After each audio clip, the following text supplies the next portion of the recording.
J'ai au moins trois petites questions, lieutenant Gilles Ngongo. Officiellement, comme porte-parole de l'armée, il peut nous confirmer que les militaires ougandais sont déjà à Bunia et on attend un effectif de combien de militaires ougandais à Bunia sur l'ensemble de l'Ituri, pour être précis. C'est la première question. La deuxième question, c'est vrai que des étoxes de rumeurs circulent. À part le lieutenant Gilles, le gouverneur et d'autres officiers, on le voit ici à Bunia, mais il se rend compte dans les réseaux sociaux qu'ils ont fait déplacer leurs membres des familles qui ne sont pas à Bunia, mais appellent la population au calme. Qu'est-ce qui rend sûr qu'il y a vraiment cette accalmie pendant que des rumeurs circulent que certains militaires ont déshabillé des tenues, ont traversé l'Ouganda du côté de Chomia. Okay. Qu'est-ce que vous renseignerez à la population? Troisième question. Troisième question. Cette attente entre les militaires ougandais et les FARDC qui sont à Bunia va aboutir à les garder à Bunia, à les étassifier en Djougou, et pour quelle opération et contre quel ennemi de la paix en Itoué? Jean-Christian Bafoua de Radio Condé. Merci. La première question, nous vous confirmons que il y a eu une équipe d'avance des militaires ougandais, UPDF, dans la ville de Bunia. Plus précisément, ces militaires sont dans nos installations militaires.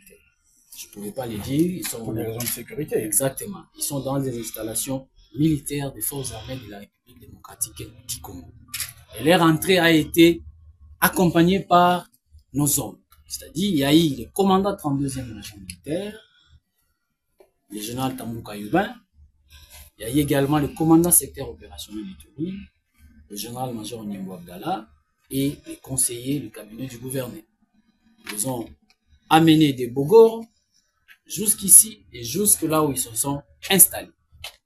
De la même manière, moi-même j'étais à Boga. Cette question me pousse à dire que tout ce qui s'était dit que l'armée UPDF viendra attaquer les forces armées. Il n'y a aucun accord dans ce sens. Mais la présence des militaires UPDF ici s'inscrit dans un cadre purement opérationnel, des opérations conjointes entre FARDC et UPDF. Cet accord a été signé depuis 2021 au mois de novembre. Bientôt 4 ans. Et ici, ils sont à Bunia pour se redéployer. Ça sera dans le même cadre, mais cette fois-ci avec le rayon d'action le plus vaste. En tenant compte des menaces actuelles et du contexte actuel. Et toutes ces menaces sont internes et externes. Mais ils sont venus travailler à côté des forces armées, comme toujours, pour la sécurisation des personnes et de leurs biens et protéger toute la population sans aucune distinction. Deuxième question. Les intox, vous avez compris que c'est les intox. Je ne peux ou ne pas répondre à cette question. Parce que la première, on disait, beaucoup ont relayé que le gouverneur avait déjà quitté la ville. Le lendemain, on a vu le gouverneur au travail. La fois passée, on a dit encore, le lieutenant Gilles Ngongo était déjà parti. Je vais partir où? Et après 24 heures, Gilles Ngongo est là. Vous pouvez toucher. Comme Jésus-Christ disait à ses disciples. Je suis là. Tout ça, ce sont des intox. Il faut connaître l'objectif de l'intox. C'est pour créer la psychose, la peur. Et quand il y a la peur, l'ennemi profite. Quand il y a la psychose, l'ennemi profite. Oh, banasema. Banasema nini. Nani njo anasema. C'est toujours comme ça. Et la guerre de la 4e génération dont je vous fais part, il faut lire, c'est une guerre qui se passe dans la tête. On veut gagner déjà cette guerre dans la tête des Ituriens. Et l'effondrement, ils veulent bien fondre la pensée iturienne, la force iturienne qui est dans l'unité, à faire quoi? À nous diviser pour que l'ennemi trouve le chemin à suivre. Donc, soyez assurés. Moi, je ne peux pas contrôler le mouvement de tous les militaires. Comment contrôler le mouvement de tous les militaires? Et je dis que nous sommes là. Et personne aussi a montré que non, c'est l'enfant de tel ou tel est parti. Ça, c'est un faux débat. Et ça, c'est de l'intox. Et il faut trouver des réponses appropriées pour ça. et vous avez trouvé la réponse, c'est que tout est sous contrôle des forces armées. Parce que vous avez quitté Kasegwa, c'est plus de 25 km de la ville. Mais vous vous êtes retrouvé ici, alors la vie est là. Donc, la troisième question, je me posais la question sur, je vous ai dit, c'est dans le cadre des opérations conjointes FARDC, UPDF, contre les ADF. Mais dans le cadre contextuel actuellement, et tout sera défini, parce que ces contrats, c'est pas nous, c'est Kinshasa, qui, dans ces mêmes collaborations, dans la mutualisation des forces, c'est comme nous avons avec nos confrères de la MONUSCO. C'est dans la mutualisation des forces. Là où la MONUSCO elle est là pour protéger la population, les forces armées sont là. Ça a été à Jiba, ça a été à Drodo, à Blukwa, à Ro, chaque jour. Et donc, ça sera de la même manière. Là où la paix, la sécurité de nos populations sera menacée, les forces armées seront là et seront là également avec le partenaire. Et la MONUSCO et le UPDF. Pourquoi je dis ça? C'est dans le cadre des opérations conjointes. Et donc, vous devez être posé. Mais vous dire, il sera où? Tout sera déterminé dans la réunion de coordination que j'avais annoncée. Vous voyez, ce que nous annonçons, c'est ce que nous faisons. J'avais annoncé et voilà nous accomplissons. Et donc, nous sommes à un moment où nous devons vous dire quelle est la vérité pour question de redevabilité, question de responsabilité. C'est lui qui dit, il a dit quoi et il a dit ça pourquoi. Donc, rassurez-vous, les UPDF et les forces armées, dans cette collaboration et mutualisation de forces, dans ces opérations, partout la menace de partout la paix de nos populations sera menacée, nous serons là en tant que forces armées, mais également aussi dans le cadre de cette mutualisation. Quant à l'ennemi, si vous faites l'ennemi des UPDF, vous faites l'ennemi des FARDC. Et donc, vous serez neutralisé. Et donc, ça veut dire, et les ennemis potentiels, et ceux-là qui font les désordres, que c'est le groupe armé ou tout ce monde qui fera les désordres dans le sens des opérations, dans notre mission en tant qu'armée, le partenaire en tant qu'armée aussi comme partenaire, donc nous allons se souder pour étouffer la menace dans l'œuf avant leur éclosion. Et nous allons encore chercher la menace là où elle est pour l'étouffer dans l'œuf et le mettre hors d'état de nuire. Donc, les militaires ougandais sont là, à côté des forces armées, pour remplir leur mission à notre côté. De la même façon que nous avons toujours travaillé avec MONUSCO à Gina ou à Tchomia, donc on va travailler dans ce sens. Mon lieutenant, la ville de Bunia Sata est effective de combien de militaires? Non, ça ce sont des secrets militaires, même si je le savais, ils ne vous diraient pas. Donc il faut permettre à d'autres personnes. Je suis venu de Kassewa. Est-ce que tu as été associé à MONUSCO? Non, mais attendez, on va prendre quand même une question, Jean-Christian. Non, après un homme, une femme. S'il vous plaît. Vas-y alors, commence. Oui, merci beaucoup. J'ai des petites questions. La première s'adresse au lieutenant Jules Ngongo, porte-parole des forces armées en Ituri. Oui, non. Non, je suis journaliste quand même. Je suis journaliste. Alors, vous savez, nous sommes dans une période un peu fragile à ce moment ici, surtout qu'avec tout ce qui s'est passé à l'Est. Alors, ma question, c'est par rapport à cette allure qu'a pris les forces primaires en Ituri, qui affecte la population. Qu'est-ce que vous recommandez à la population? Parce qu'à nous, journalistes, vous venez déjà de nous donner quand même des orientations par rapport à ce que nous pouvons faire pour aider. Mais à la population qui reçoit ces rumeurs à longueur des journées, quelle attitude à prendre? Que faire concrètement? Et aussi, à la MONUSCO, je pense que c'est pas pour... voilà, c'est une question qui ne fâche pas. Mais j'aimerais savoir, vous avez dit que ces tentes sont construites pour prévenir toute éventualité. Pourquoi seulement maintenant?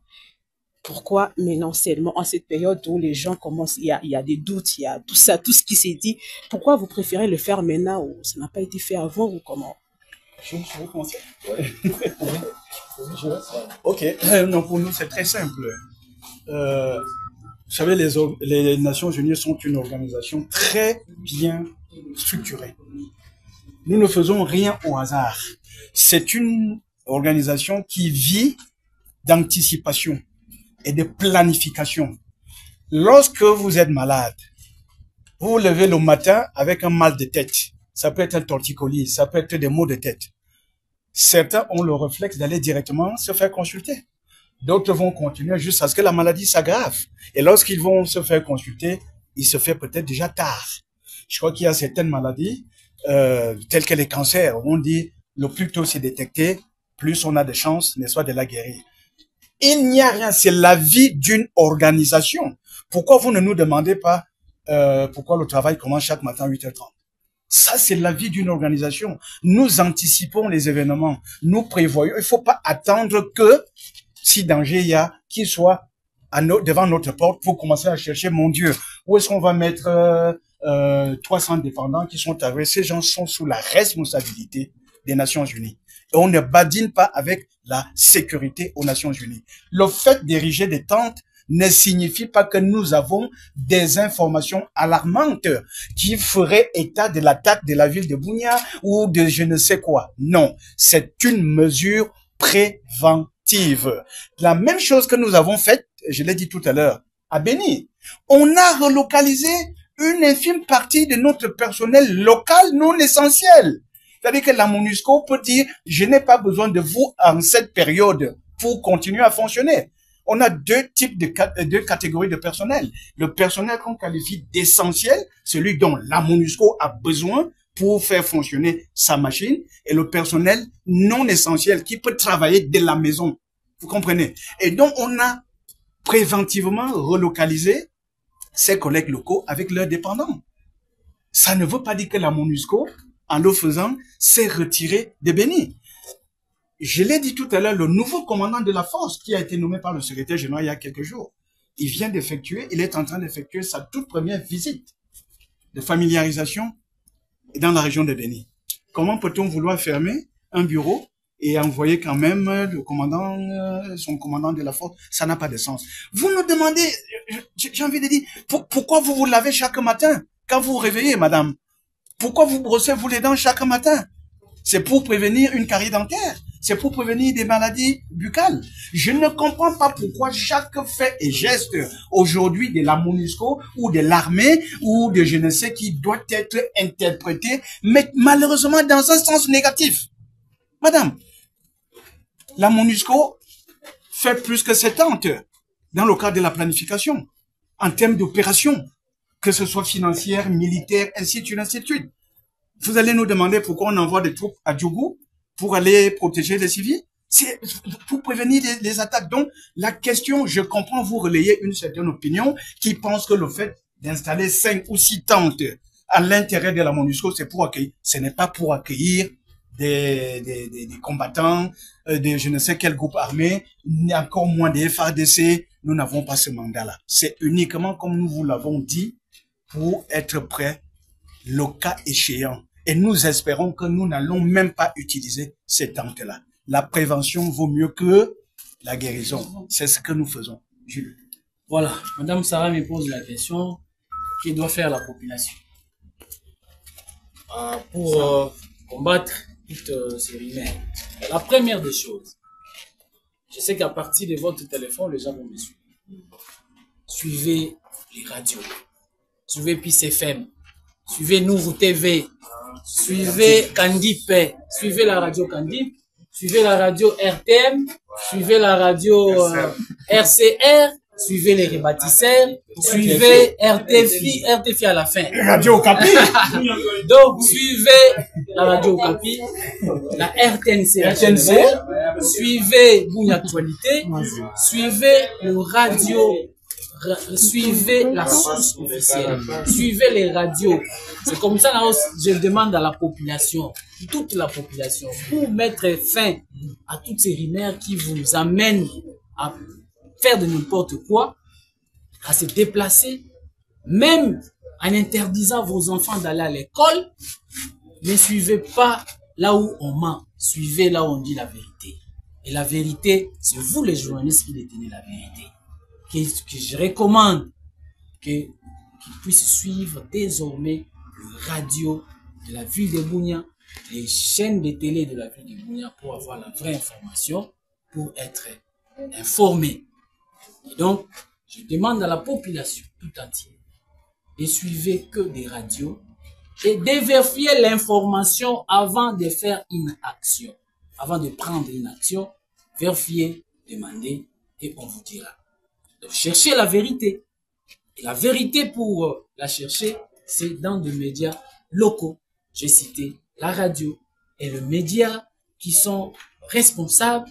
B1 Télévision, vous suivez VOA Africa, vous suivez vous suivez Digital, vous suivez les médias qui ont une responsabilité pour que les gens soient informés. Alors maintenant, à vous, les professionnels des médias, n'attendez pas l'heure du journal pour communiquer un événement. Il y a du flash info que vous devez aussi mettre ça dedans pour que à chaque fois, chaque email, vous soyez le premier à communiquer. Et là, vous communiquez, vous allez sauver la vie. Souvenez-vous, l'information c'est une arme et ça doit nous servir pour sauver des vies, non pas pour créer la psychose au sein de la population. Je voudrais ajouter quelque chose, même si la question ne m'était pas adressée. Encore une fois, votre rôle. Je dis votre rôle en tant que médias. Ce rôle, il est très important. J'ai l'impression que vous le minimisez et que vous-même, vous ne le connaissez pas. Ne venez pas au journalisme par, comment dire, hobby. Par, pas amateurisme, c'est-à-dire, j'ai pas trouvé mieux à faire, alors je me lance là-dedans. Non, vous n'allez pas faire une belle carrière. Et vous allez continuer à distiller le poison, n'est-ce pas, le poison de la désinformation.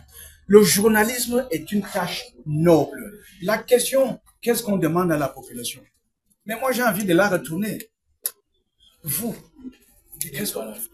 dites quoi à cette population? Oui, parce que la population, vous êtes les yeux, l'œil et la bouche de la population. On dit que le journaliste, c'est l'historien du temps présent. Dites à la population ce qu'il se passe. Ne lui dites pas ce que disent les rumeurs. On a dit que le gouverneur a fui, on a dit que la MONUSCO a construit 800 tentes en ce moment. On aurait pu le construire hier. On aurait pu le construire il y a 6 mois. Il y en a dans toutes nos bases. Ça n'a jamais posé de problème. Donc, descendez sur le terrain, comme je l'ai dit. Réalisez des reportages de terrain. Donnez la parole à ceux qui comptent. Les chefs coutumiers, les autorités militaires, policières, civiles, la MONUSCO. Mais si vous restez dans vos communautés, parce que vous avez reçu un message, un audio, vous commencez à inonder les réseaux sociaux, hein, les groupes WhatsApp avec ça, vous sortez de votre rôle de journaliste. Votre rôle, un de vos rôles, c'est celui de fédérer la société, pas de créer des divisions. Chacun sait d'où il vient. Tu viens de Djougou, tu viens de Mahagi, tu viens de je ne sais où, je viens de Boga, je viens de Tchabi. Mais on n'a pas choisi de naître là-bas. Nous sommes ici pour un seul objectif, la lutte contre l'insécurité et le retour de la paix en vue d'amorcer le développement de cette province, les amis. Donc, le rôle au lieu de la population, c'est à vous que moi je m'adresse. Qu'est-ce que vous donnez à lire, à voir, à écouter à cette population? Merci. Vous avez une question? Oui, qui s'est fait? Oui, moi j'ai fait ça une petite question. Même pas avec l'étation du polémique, parce que ça peut susciter polémique, mais je suis pas dedans. Question. Oui, question, c'est rapport avec Goma, avec situation actuelle, bien sûr. C'est similaire. À Goma, bien que la MONUSCO, d'abord ça s'adresse à vous, la MONUSCO travaille en partenariat avec nos forces armées, avec le gouvernement congolais. Mais en cas d'éventualité ou d'incident que nous avons connu à Goma, nous avons vu la MONUSCO accueillir des militaires FARDC à traiter de leur, comment dire, désarmer. C'est pour ça aussi, même chose qui s'était passé à Goma, toujours avec Lockbase. Alors, les rumeurs ont circulé. C'est même chose que les gens ont créé à partir de la ville de Boune avec la construction de cette ici. Les gens ont pensé que même situation là, de la MONUSCO qui s'est déguisée maintenant, à trait de désarmer les forces armées, ça doit revenir ses places à Boune. Vous, maintenant, en tant que porte-parole de la MONUSCO, quel message pouvez-vous adresser à cette population qui a même mentalité, même idée, même conception? Je ne sais pas pourquoi vous aimez ce qui est pourri. Je ne sais pas pourquoi vous aimez ce qui est mauvais, négatif. Toutes les questions, en réalité, vous voudriez que l'Ituri brûle, que la guerre soit là. Quand ça ne va pas, certaines personnes ne sont pas contentes. Il faut créer toujours des fronts, il faut créer la peur. Nous sommes en Ituri. Je suis le porte-parole de la MONUSCO en Ituri, pas pour le Nord Kivu. Donc cette question, il faut la poser à qui de droit. Nous sommes partenaires avec le gouvernement. Ce qui se fait à Goma, ce n'est pas ici qu'on va le dire, compte tenu de la situation exceptionnelle qui se passe là-bas. Ne vous fiez pas à ce que vous lisez. Quand vous avez des choses, appelez-nous. Quand on peut répondre, on répond toujours. Mais posez-nous des questions sur les choses qui concernent notre juridiction. Merci. Voilà, parlons des psychoses à Bunia ici. C'est la dernière, hein? Oui, c'est la dernière question. Nous avons lu en décembre les rapports mis par cours des groupes d'experts de l'ONU impliquant l'Ouganda comme collaborateur de M23.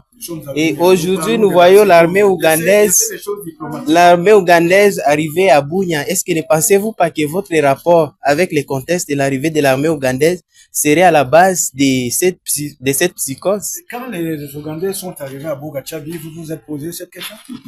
On vous dit qu'ils sont en Ituri depuis bientôt 4 ans. C'est la suite d'une opération qui a été décidée au plus haut sommet de l'État, entre les deux États. Et vous voudriez que ce soit à Bunia, qu'on vous dise si c'est une bonne ou une mauvaise chose. L'État est souverain. Ici, il les accorde avec qui il veut. Il a demandé la mutualisation à son partenaire, frère, voisin. C'est ce qui se fait. Avant, vous savez, la lutte contre les ADF, hein, les ADF au départ n'étaient même pas en Ituri. Ils étaient dans la région du Nord Kivu. C'est à la suite de la pression militaire que ces gens ont fui pour commencer à venir ici, à Bogachabi, où ils ont fait des atrocités. Moi, j'ai vu comment les deux forces travaillaient à Béni. Maintenant, ils fuient Béni, Bogachabi. Ils ont déjà fui le Nord Kivu. Ils sont en Ituri. Ils sont du côté de Mambasa, par-ci, par-là. Doit-on laisser des gens massacrer des civils parce qu'ils n'ont pas la possibilité d'aller là-bas si les deux États se mettent d'accord pour dire que la lutte qui s'organisait au niveau du site du Roumont peut se poursuivre au niveau des territoires de Mambasa ou de je ne sais où. Pourquoi voudriez-vous vous y opposer? Après tout, l'objectif c'est lequel? C'est la protection des civils, la paix. Donc c'est une question qui ne se pose même pas. Vous faites parfois comme si le gouvernement, comme si l'État congolais avait cessé d'exister. Il y a un État qui prend des décisions souveraines. Mais pour votre bonheur, et c'est pour votre bien. Donc arrêtez avec cette agitation. Dès qu'on voit un camion de militaires passer, ça y est, ils ont envahi Bunia, entrez chez vous et tout. Vous entretenez la psychose et ce n'est pas bon pour le moral des habitants, ce n'est pas bon pour les affaires. Les affaires n'ont pas besoin de bruit, les affaires ont besoin de calme. Vous faites peur aux gens avec tout ce que vous distillez dans les réseaux sociaux. Des photos qui datent de 6 ans, 10 ans, je les ai revues en nous faisant croire que voilà, les Ougandais sont en train d'entrer des premières troupes. Attendez, on vous a dit qu'on est allé chercher ces gens. Ils ont eu des réunions au gouvernement avec le numéro 1 de la province. C'était des rebelles, c'était des maquisards. C'est dans le cadre d'une relation qui existe depuis bientôt 4 ans. D'une opération qui s'appelle... C'est fou ça. Oui. D'où viennent ces questions? Pourquoi, bon Dieu? Pourquoi ne pouvez-vous pas accepter ce qu'on vous dit? Et puis on parle, ils sont des camions et des chars. Vous pensez que les militaires doivent faire la guerre avec? À pied? À cheval? Non, mais ça n'a pas de sens. Ils doivent amener